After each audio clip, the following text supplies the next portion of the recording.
Recommend किया था। आप ग्रेजुएशन थे, अंडर ग्रेजुएशन थे, नॉन मैट्रिक थे या मैट्रिक पास थे, ये सारी कंडीशन आप जब सर्कुलर निकालेंगे स्टेट गवर्नमेंट का या सेंट्रल गवर्नमेंट का, तो आपको उसके नीचे लिखा हुआ रहता है कि नॉन मेडिकल ग्रेजुएशन की क्या उसकी सैलरी मिलेगी, ये तमाम चीजें लिखी हुई है। लेकिन सरकार की मशीनरी ने इस सारे कानूनों को धज्जियां उड़ाना शुरू कर दिया। कोई भी संस्थान, कोई भी इंस्टीट्यूशंस कोर्ट के आदेश को नहीं मानता, सीधी उसकी उल्लंघना करता है, नहीं मानता वो आदेश को। अगर आप सोचे कि सेंटर में बैठी हुई गवर्नमेंट बड़ी है या कोर्ट बड़ी है, कोर्ट बड़ी है ना, मजिस्ट्रेट के सामने प्राइम मिनिस्टर हो या राष्ट्रपति हो, उसको भी वो खड़ा होना पड़ेगा।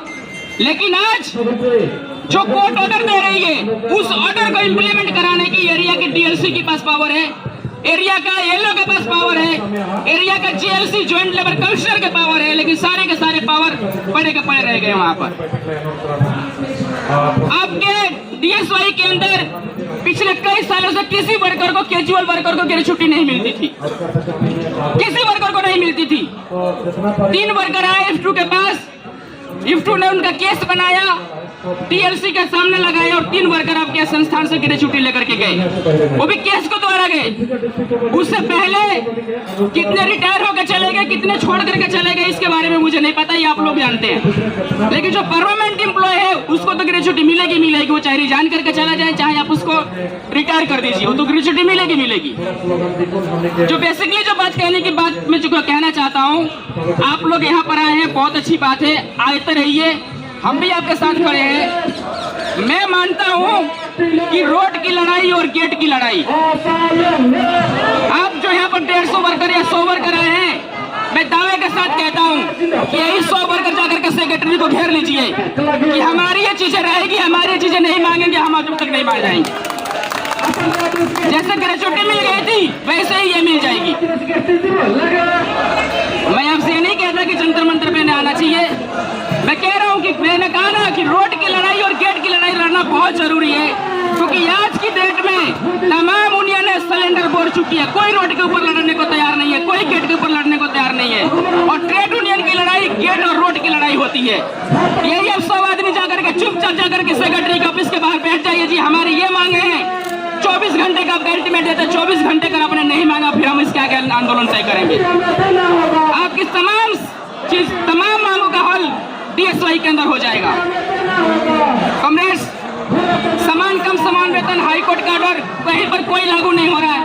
आंदोलन की कमजोरी है, अगर आंदोलन मजबूत होगा तो आपका अधिकार मिलेगा, आंदोलन मजबूत नहीं होगा तो आपका अधिकार नहीं मिलेगा। कॉमरेड मुकेश जी ने कहा कि हम सब एक साथ हैं, अगर एक कर्मचारी को सेक्रेटरी कल को गेट के बाहर करता है, सब उसके साथ खड़े हो जाइए, क्योंकि हमने वो लड़ाई लड़ी थी। करण मोटर थी मायापुरी के अंदर, 67 350 वर्कर थे, उसके अंदर यही लाइन थी कि गेट की लड़ाई और रोड की लड़ाई लड़ी गई थी। आज जो ओवर कंपनी जाकर के भिवाड़ी के अंदर वो चल रही है, तो तमाम लड़ाई ऐसे नहीं पर लड़ी जाती। अगर एक के साथ बाहर निकाले, उसके पीछे सब आकर के चुपचाप खड़े हो जाइए, जी ये अंदर जाएगा तो हम अंदर जाएंगे, नहीं तो नहीं जाएगा। देखते हैं कि सेक्रेटरी के अंदर कितना पावर है कि बाहर से बुला करके वो काम करवा ले। दूसरी बात, जो दिल्ली के अंदर 2 तरह का भेदभाव हो रहा है इंडस्ट्रीज के अंदर, जहाँ महिला कामगार काम करती है और जहाँ पर पुरुष कामगार काम करता है। महिला कामगार को 12 घंटे का 10,000 रुपए, पुरुष कामगार को 12 घंटे का 12,000 रुपए, यह इन्होंने फिक्स बनाया हुआ है।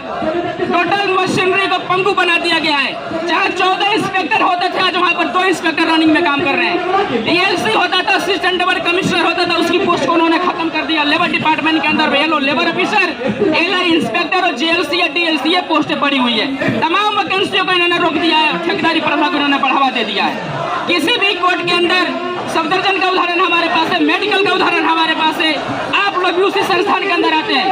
आपकी एक चिट्ठी आई थी कि जी हमें बोनस नहीं मिलता, ईएल नहीं मिलते, सीएल नहीं मिलती, साल की छुट्टियां नहीं मिलती।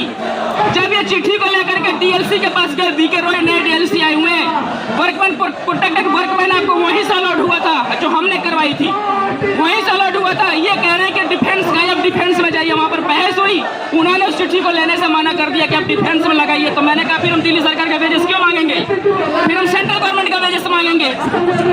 ये सारे सवाल है। कॉमरेड की एकता बना करके लड़नी पड़ेगी, और जब तक एकता बना करके आप नहीं लड़ेंगे आपको न्याय नहीं मिलेगा।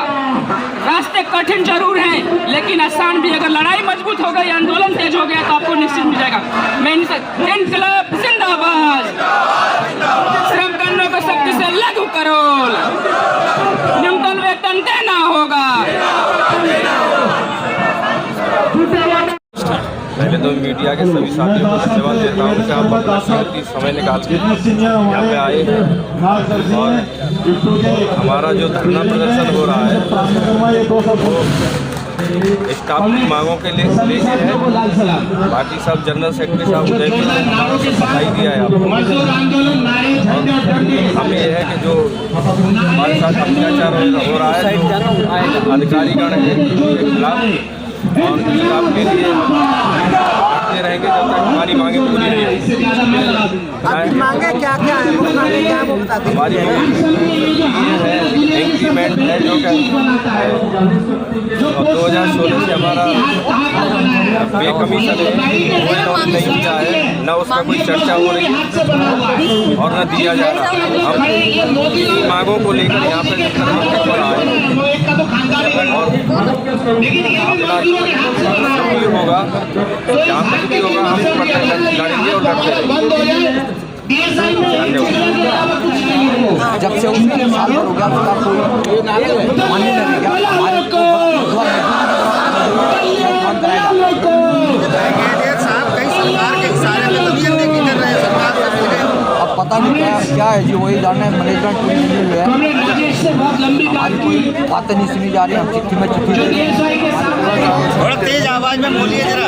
कोरोना के बाद से हमारी सारी सुविधाएं रोक दी गई है। हमारा डीए, इंक्रीमेंट, बोनस, बहुत सारे अत्याचार हो रहे हैं हमारे साथ में। हमारी कोई भी सुविधा हमारे को दी नहीं जा रही है।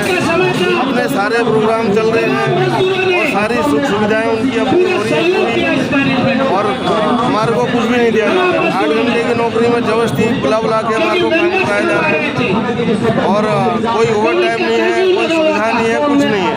और अगर कोई 10 मिनट लेट आ जाए तो उसको 100 लेटर दिए जा रहे हैं और बहुत ज़्यादा हमारा शोषण हो रहा है और बहुत ज़्यादा स्टाफ दुखी है। और स्टाफ के रिटायरमेंट की जगह जो लोग चले गए उनकी जगह कोई नहीं रखा गया और सैलरी हमारी पूरी दी नहीं जा रही है। बहुत सारी चीज़ें हमारी रोक दी गई है, जैसे कि हमारे को पहले ओवर टाइम मिलता था, एक्स्ट्रा काम करते थे। आखिर ये अत्याचार करने वाले व्यक्ति का क्या नाम है? ब्रिगेडियर SK बख्शी, अच्छा, सुदीप बख्शी साहब। ऐसा क्यों कर रहे हैं वो सरकार की क्या मजबूरी है? जिस दिन से आए हैं बस उनका अपना मनोरंजन होना चाहिए। हर फ्राइडे नाइट को फ्राइडे नाइट होनी चाहिए, चाहे स्टाफ हो ना हो, जबरदस्ती रोक के अपनी फ्राइडे नाइट करानी है। और एक हमारे ऑफिस सुपरिटेंडेंट है SK राठी, सबसे ज़्यादा गुमराह DSI में वही करवा रहे हैं। जो भी मैनेजमेंट आती है उसको गुमराह कर रहा है वो और पूरे स्टाफ पे अत्याचार करा रहे हैं। मिस्टर एक्से फ्राइडे नाइट है, फ्राइडे नाइट है, म्यूजिकल इवेंट रखते हैं वो हर फ्राइडे नाइट में। अच्छा, एक म्यूजिकल इवेंट होता है जिसमें बैठ कर एंजॉय करते हैं, चाहे कस्टमर आए ना आए, लेकिन उनका एंजॉयमेंट पूरा होना चाहिए। और स्टाफ को दुखी करना है उन्होंने हर फ्राइडे नाइट, जिसमें ऑफिस का हमारे लॉस रहता है, उससे कोई प्रॉफिट नहीं है, लेकिन उनको उससे कोई फर्क नहीं पड़ता। आखिर फ्राइडे नाइट का जो प्रोग्राम होता है ये पैसा किसका लगता है? पैसा DSI का लगता है। अच्छा, जनता का पैसा है? जनता का पैसा है, एंजॉय होने का है। अच्छा, जो हमारे मेंबर्स हैं जो DSI को चला रहे हैं, हाँ, उनका पैसा लग रहा है। अब वो नहीं आ रहे, लेकिन 2-4 ही लोग आ रहे हैं, लेकिन फिर भी वो पूरा अपना एंजॉयमेंट करने के लिए हर फ्राइडे नाइट को फ्राइडे नाइट रखेंगे। हमें भी समझ में आता है इवेंट रखो, लेकिन अगर इवेंट से फायदा हो रहा है DSI को, अच्छी बात है इवेंट हो, लेकिन जिससे घाटा हो रहा है, कस्टमर आ नहीं रहे, लेकिन उनका एंजॉयमेंट हो रहा है खाली और स्टाफ परेशान हो रहा है। सरकार से क्या चाहते हैं आप?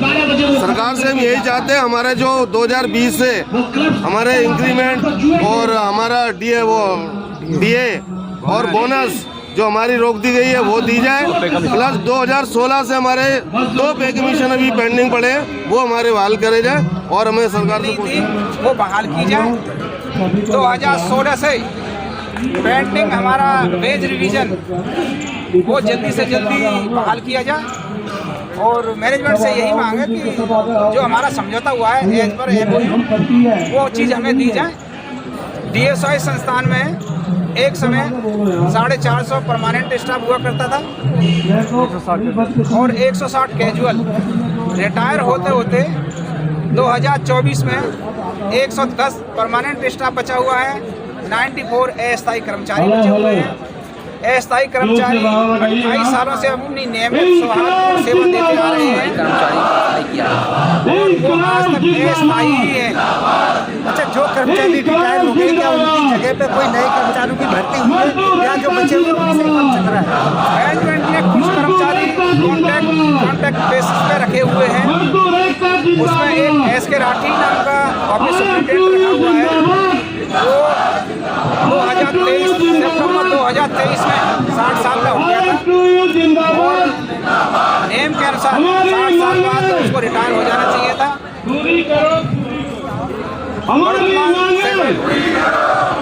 सुदीप बख्शी ने बिना किसी सेवा विस्तार के